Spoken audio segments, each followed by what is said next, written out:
QLP Project Understanding Cancer by Laurel Gillig, CTI 747. First of all, what is cancer? To put it simply, cancer is a disease in which cells grow at an uncontrollable rate and spread to other areas in the body. A lot of us know what cancer is on a personal level, either from experience or watching somebody go through that experience. Cancer can range from all different types, from prostate cancer to breast cancer to leukemia, and so many more. Reason of interest for the topic. So as I said before, cancer is a disease that affects all people over the world. I believe that it is so important to truly understand cancer and all of its key components in order to be able to treat it and hopefully prevent it one day. While there are so many variables of cancer that are out of our control, there are some things that people can do to have a basic understanding of what cancer exactly is. Most people know cancer from personal experience or a personal level, but being able to have a scientific understanding of what your body goes through with cancer is so important to recognize what exactly the human body goes through with this disease. Current state of knowledge. So at the top, we can see that there are normal cells.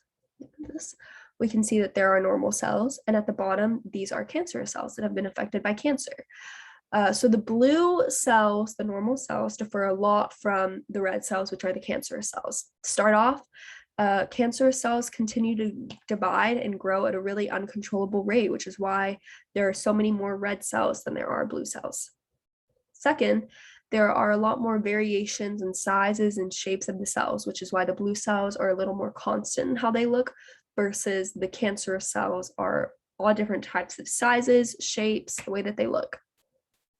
Third, the nucleus is a lot larger and darker in cancerous cells than it is in normal cells. So as you can see, the blue cell has a little bit of a smaller nucleus and it is not as dark, versus the cancer cell does have a really big nucleus and it is darker.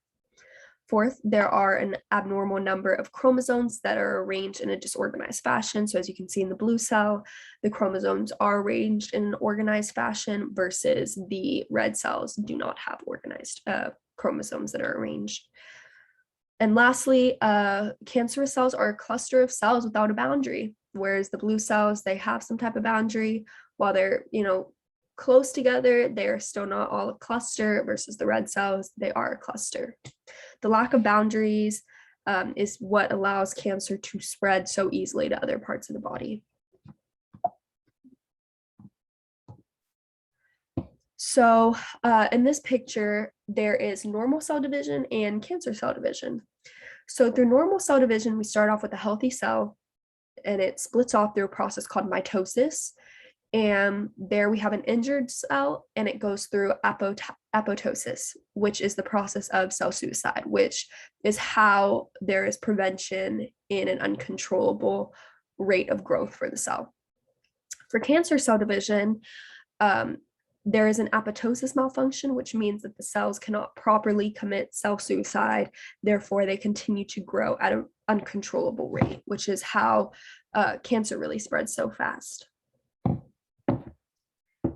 And then this is a video that demonstrates how cancer cells undergo mitosis that I found from YouTube.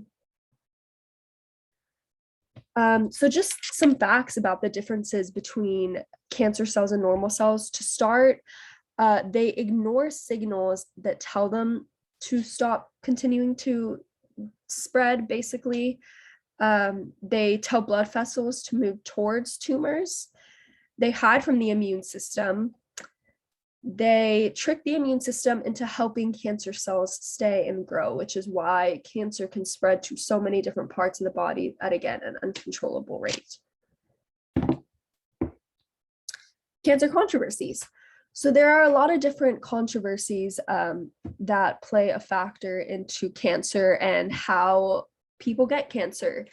For the most part, cancer is out of our control. Now, there are some things that we can do to be a little bit healthier, and there are some clear things that we have evidence that cause cancer, such as smoking cigarettes, obesity, but there are other things that are possible hypotheses that could cause cancer, but really are not completely proven yet.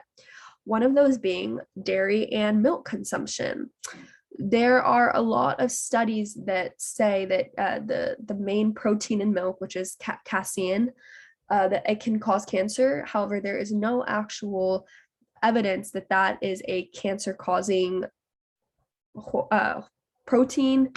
And there are a lot of studies, if anything, saying that calcium in milk is something that's really important for you.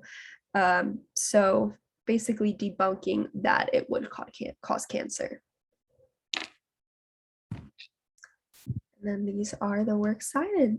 Thank you so much for listening and have a great day.